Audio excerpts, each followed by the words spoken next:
Anthony Darwin, restez bien avec nous. Vous saurez à la fin de ce journal comment faire, par exemple, pour ne plus avoir de verrues.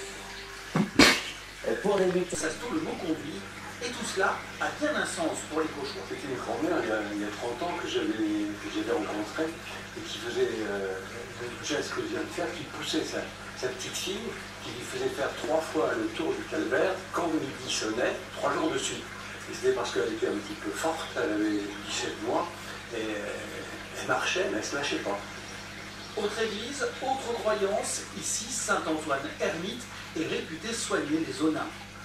Il faut monter sur le banc, monter sur le dossier pour atteindre les pieds du sang et toucher une serviette. Et aussitôt après, le malade, s'il est là, se met la serviette sur l'endroit où il a mal, ou alors on lui porte chez lui s'il ne peut pas se déplacer.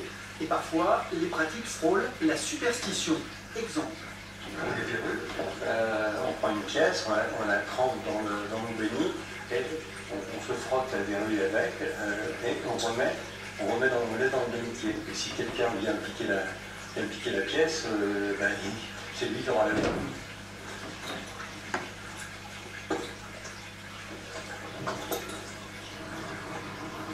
Presque dans toutes les églises du coin, il y a toujours un saint guérisseur, un calvaire. Enfin, c'est parce que, disons qu'autrefois, quand les gens étaient malades, puisqu'il n'y avait pas de sécurité sociale, donc on n'avait pas le médecin, il y avait toujours un saint pour guérir quelque chose. Quelques kilomètres plus loin, on atteint un nouveau lieu de croyance populaire. Ce calvaire, c'est le calvaire d'Alvanto, qui est situé entre Sainte-Hélène et Angers-de-la-Martelle, il est réputé contre l'ivresse. C'est un calvaire qui dessoule. Toutes ces pratiques et bien d'autres sont exposées à la Maison des croyances et des traditions du terroir.